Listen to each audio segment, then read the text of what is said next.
কয়েকদিন আগে কেমিক্যাল দিয়ে কিভাবে ভেজাল দুধ তৈরি করছিলাম, এই কেমিক্যাল নেওয়ার জন্য আমাকে অনেকেই ফোন করে বিরক্ত করেছে। দেখেন, অসাধু কিছু ব্যবসায়ীর কারণে আমি এখন ফোন চালু রাখতে পারছি না। তারা আমাকে ফোন দিয়ে শুধু এই কেমিক্যালের তথ্য চাচ্ছে। এই বিষয়ে আপনারা শুনেন। আচ্ছা, কেমিক্যাল দিয়ে আপনি, বুঝতে পারছি, কেমিক্যাল দিয়ে আপনি কি করবেন? আমি তো এই দুধ পরীক্ষার ভিডিও করি সচেতনমূলক ভাবে। এটা আমি মানুষকে বুঝাইছি যে কেমিক্যাল দিয়ে দুধ তৈরি করে, এটা আপনার মানে এটা তো ব্যবহার করা যাবে না।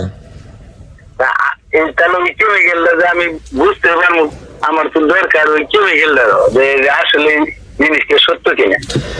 না, সত্য আপনি চেক করবেন দুধের মধ্যে। দুধের মধ্যে যদি আপনি কেউ পানি দেয়, মেশিন ছেড়ে দিলে আপনি বুঝতে পারবেন।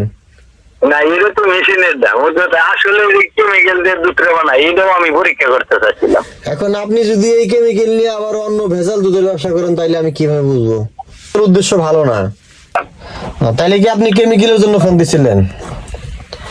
দেখেন প্রিয় বন্ধুরা, আসলে মানুষ আমরা ভালো কবে হব বলার মতো কোনো ভাষা নাই। কারণ দেখেন,